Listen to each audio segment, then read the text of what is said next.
Hey, Big Love fam. Welcome to SuperFreq. This is a high vibe podcast, y'all, exploring all things frequencies, how they govern, form, shape our realities, and are the key to living from your full potential.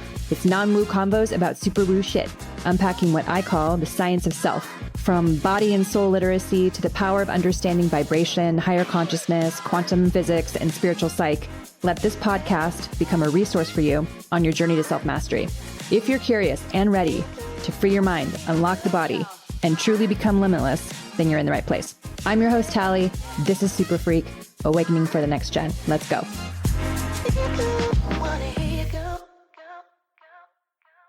There's a lot of distortion in the field around love, what it means, the lack of self-love, the implications of that. Why do we need to clarify this? Because the consciousness that is coming in and where everyone is moving towards is absolute love, meaning a deeply neutral state of isness. There's nothing variable about the frequency of what love is. It's not a variable. It's a constant, an absolute. And it's been so distorted over time that it's been looped in with money. It's been looped in with success. It's been looped in with validation. It's been looped in with perfectionism, with identity, with who we think we need to be. It's been looped in with power. And we have lost ourselves because of it. But money is a deeply feminine frequency, what we use to attract. These ideas of these unmet needs as children dictating literally how we attach ourselves to and what we attach ourselves to as adults, young people, and so on. Again, on my end, casting a big bandwidth of frequencies, you all find your resonant harmonic, tune yourselves up, kind of like tuning a guitar. And then once everyone is moving together, this kind of zip drive drops in and these patterns emerge specifically around distorted and toxic love. We've seen love wrapped up in addiction, which I'll talk about. Somehow it's gotten absolutely wrapped up in value. It's gotten wrapped up in sacrifice. So now we're rewarded for how much we give up of ourselves. Ultimately, we really can't have the deeply fulfilling connection and relationship with other if we don't have that with ourselves first and foremost. And if everything feels like a struggle, then that's what we will be met with. That's the feedback loop that we'll create is struggle. The storyline that plays like, oh, that type of scenario doesn't happen to people like me. Or, yeah, I just can't get my head wrapped around how it can be that easy. I hear this a lot. I was like, actually, making that kind of money or having that type of relationship isn't actually hard. It's really just an emotional gap, not a logical one, that we have to actually close around these old reference points of where these attachment styles around love were created, were formed. They have created filters through which we see ourselves and filters through which other people relate to us. So it's literally a distorted lens. That's why it's distorted love. Again, love is very neutral. It's extremely neutral. It's a constant, not a variable. It moves through like a wave our emotional bodies and emotional system. We have a separate circuitry that processes emotions. We have senses that we're constantly decoding. We're constantly sending signals to the brain. Body is absolutely so orchestrated and created and optimized and architected and engineered so perfectly for us to be able to connect right now in this moment, for me to be able to share the information that I can with you, to be able to process emotion. But we just don't. We end up not doing it because of all these filters and reference points that were created early on. So this system, these waves, these sensory information that we're constantly decoding and then moving through our circuitry, our information system, the emotional system, the meridian system, is not optimized to be able to handle a neutral frequency. So a neutral frequency will come in and it will just activate a charge. And that is what we know as triggers. It will charge lack, it will charge sacrifice, it will charge anxiety, it will charge disorganized attachment styles. It will run through and charge all this stuck energy because it's trying to move through you. So if you have love as a neutrality, right, as a neutral frequency moving absolutely through you, then you're going to actually attract people who will not abuse you with the frequency of love. But if you're running love, let's say the neutral frequency of love moves through you and you have all these filters and all these different programs that are running, it's going to trigger all those things, move through all those things, create a wave interference pattern, literally a hologram or a simulation for you to experience. And it's going to be like gaslighting narcissist over and over again, or people who don't value you over and over again, people, places, things, jobs, etc. So it's literally waves, it's wave functions that create these patterns.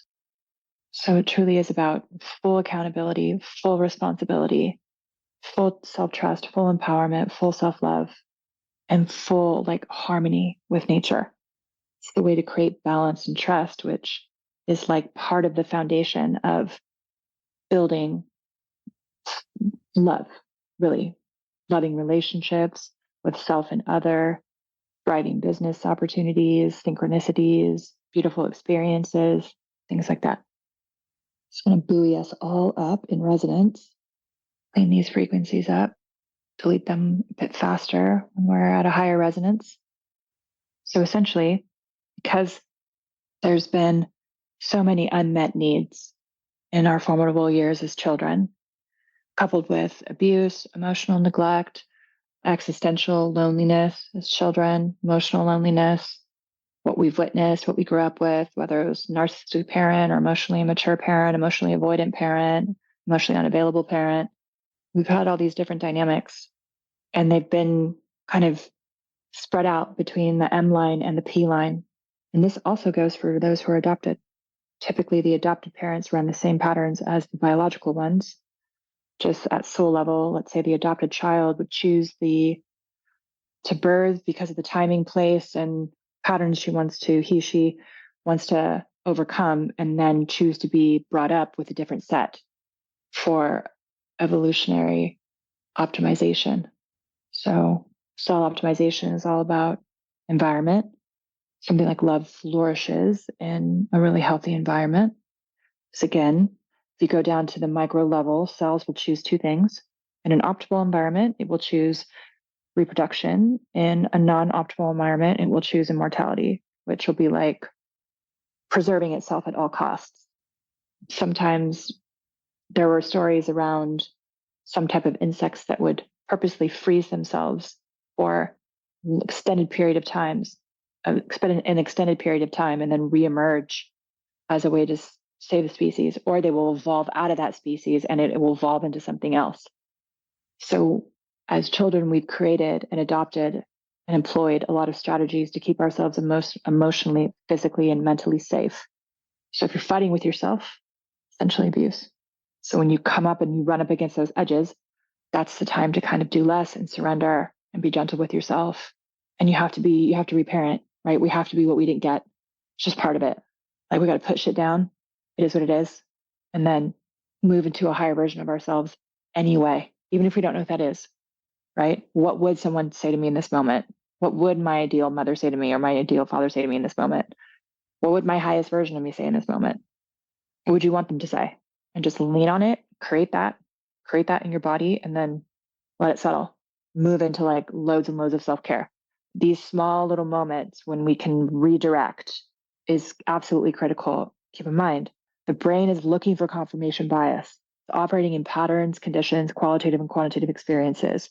It's going to look for whatever it is that you believe about yourself to be true. So if you actually put what you believe to be true about yourself, even if you don't believe it all the way, right? You're like, I'm the shit. I'm going to do this anyway. Let's go.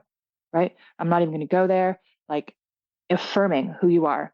Again, even if you don't believe it, just doubling down on it by saying it and telling your brain to look for confirmation that you're absolutely epic. It will do that.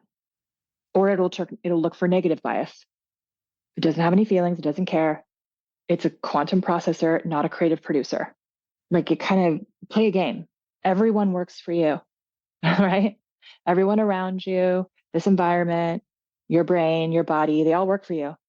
Body, need you to do this. What are you telling me now? Okay, got it. Okay, got that. I'm going to release that pattern. Brain, I need you to look for confirmation that this, and this. They all work for you, everyone around you. If you operate from that shift, just play and see what changes.